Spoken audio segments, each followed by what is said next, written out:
আসসালামু আলাইকুম। Driver provider BD থেকে বলছি। ভালো ড্রাইভার ভালো মালিক সিরিজ নিয়ে আলোচনা চলছে। ২২ তম পর্বে আজকে কথা বলবো একজন ভালো ড্রাইভারের সিভি কেমন হওয়া উচিত? তো এটা নিয়ে আমরা একটু লম্বা সময় আলোচনা করব। কারণ সিভিটা অনেক গুরুত্বপূর্ণ একটা ব্যাপার। এটা প্রায়ই সমস্যা হচ্ছে। তাই কয়েকটা পর্ব নিয়ে এটা নিয়ে কথা বলব। তো আসলে বর্তমানে ড্রাইভিং পেশায় যে শুধুমাত্র যে দক্ষতা থাকলেই কিন্তু হয় না। নিজেকে সঠিকভাবে উপস্থাপন করাও একটা গুরুত্বপূর্ণ ব্যাপার। আর এটা একটা প্রফেশনাল চাকরি হয়ে গেছে। তাই সে উপস্থাপনার একটা ১ম ধাপ হলো একটা গুছানো, পরিষ্কার, তথ্য সমৃদ্ধ সিভি। অনেকেই ভাবেন যে সিভি আবার কেমন হবে? সিভি কেন লাগবে? এমনিই চাকরি, কথা বলে কেন সম্ভব না? আমি একটু ফোনে কথা বলি, আমাকে একটা চাকরি দেন। এইরকম ব্যাপার থাকে। তা আসলে মানে সিভিটা কেমন হওয়া উচিত আজকে এটা নিয়ে কথা বলব। সিভির গুরুত্ব নিয়ে গতকাল কথা বলেছি এবং কি সিভির ইম্পোর্টেন্ট ব্যাপার আমরা আরো কথা বলব এটা নিয়ে। তো পরিষ্কার একটা সহজ ফরম্যাট হলো যে ১ পৃষ্ঠা বা ২ পৃষ্ঠার মধ্যেই সীমাবদ্ধ থাকা উচিত। অপ্রয়োজনীয় গল্প না বলে গুরুত্বপূর্ণ কিছু তথ্য থাকবে, স্পষ্ট শিরোনাম থাকবে, বিভাগ আলাদা থাকবে।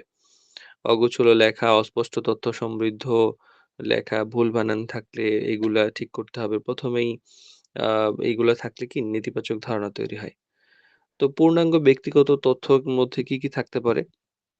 প্রথমত পূর্ণাঙ্গ নাম, এনআইডি অনুযায়ী বর্তমান ঠিকানা, স্থায়ী ঠিকানা, মোবাইল নাম্বার, রেফারেন্স নাম্বার, জন্ম তারিখ, বৈবাহিক অবস্থা, কোথায় থাকেন এই ব্যাপারগুলা আম যেন বাস্তবের সাথে মিল থাকে এবং যাচাইযোগ্য হয় এমনভাবে লিখতে হবে।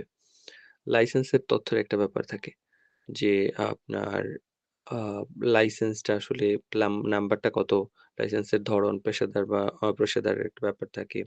মেয়াদ আছে এটা উল্লেখ থাকা দরকার এবং আপনি যখন সিভি দিচ্ছেন, সিভি দেওয়ার পর অবশ্যই তার একটা কপি সংযুক্ত করে দিবেন। আর ড্রাইভিং এর অভিজ্ঞতার ব্যাপারটাও একটা গুরুত্বপূর্ণ ব্যাপার। এখানে আপনার মোট কত বছর ধরে চাকরি করছেন, লাইসেন্স এবং আপনার অভিজ্ঞতার সঙ্গে কিছুটা হলেও মিল আছে কিনা? কি ধরনের গাড়ি চালিয়েছেন? ব্যক্তিগত চালিয়েছেন, প্রাইভেট কার, মাইক্রোবাস নাকি এসইউভি, কর্পোরেট গাড়ি ইত্যাদি। আবার কর্মস্থলের নামটাও থাকা জরুরি। অবশ্যই এক্ষেত্রে আপনার আ মানে আগের নাম যদি দেন, রেফারেন্স যদি দেন তাহলে একটু অনুমতি নিয়ে দিয়ে ভালো। আবার কাজের মেয়াদকাল কত ছিল সেটা উল্লেখ করা ভালো। এতে নিয়োগদাতা দ্রুত আপনার উপযুক্ততা বুঝতে পারবেন এবং নিয়োগটা খুব সহজে হয়ে যায়। এবং বিশেষ কিছু দক্ষতা থাকে যে শুধুমাত্র যে ড্রাইভিং জানি এইটা তো স্বাভাবিক একটা ব্যাপার। ড্রাইভিং জানেন বলেই আবেদন করছেন। কিন্তু কিছু ব্যাপার থাকে যেমন আপনার নির্দিষ্ট এলাকায় আপনি অনেকদিন ড্রাইভিং করেছেন মানে সিটি ড্রাইভিং এর অভিজ্ঞতা আছে, লং ড্রাইভিং অভিজ্ঞতা আছে কিনা? এবং কি গাড়ি নিয়ে আপনি লং ড্রাইভ করেছেন? ভিআইপি বা কর্পোরেট সার্ভিস আপনি কেমনভাবে দিয়েছেন বা দিয়েছেন কি আবার গাড়ির প্রাথমিক মেইনটেন্যান্স আপনি বুঝেন কিনা এটাও জানা জরুরি। ট্রাফিক আইন সম্পর্কে আপনার পরিষ্কার ধারণা আছে কিনা সেটাও জানা জরুরি। আপনার শিক্ষাগত যোগ্যতা যদি থাকে সেটাও একটু জানা অনেক বেশি একটা জরুরি ব্যাপার। রেফারেন্সের একটা ব্যাপার থাকে যে পূর্ববর্তী মালিক বা কর্মস্থলে রেফারেন্স যদি থাকে তাহলে বিশ্বাসযোগ্যতা অনেক বেশি বাড়ে। তবে সেটা অনুমতি নিয়ে দিবেন এবং সেটা অবশ্যই যেন সত্যি হয় যে সত্যিকার অর্থে ভেরিফিকেশন করা যায়। সাম্প্রতিক পরিষ্কার ছবি অবশ্যই লাগবে। সিভির সাথে সাম্প্রতিক ছবি এবং পরিষ্কার মার্জিত আ কোনো ছবি থাকলে অবশ্যই যুক্ত করে দিবেন। এতে ভালো ধারণা তৈরি হয়। আনপ্রফেশনাল বা অস্পষ্ট ছবি ব্যবহার করবেন না।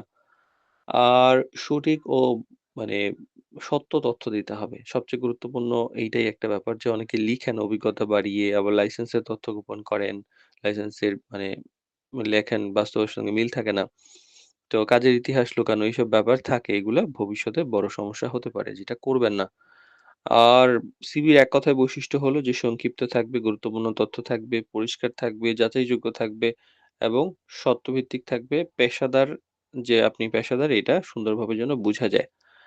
আর আমরা এটা শেষ করি কারণ একটি ভালো ড্রাইভারের আসলে সিভি যে চাকরি পাওয়ার একটা মূল শুধুমাত্র কাগজ তা নয়। বরং এটা আপনার ব্যক্তিগত এবং পেশাগত পরিচয়। তো যত গোছানো, যত স্পষ্ট হয় ততই বেশি কিন্তু চাকরি পাওয়ার সম্ভাবনা বাড়ে। তো এই ব্যাপারটা খেয়াল রেখে সিভি তৈরি করবেন ইনশাআল্লাহ।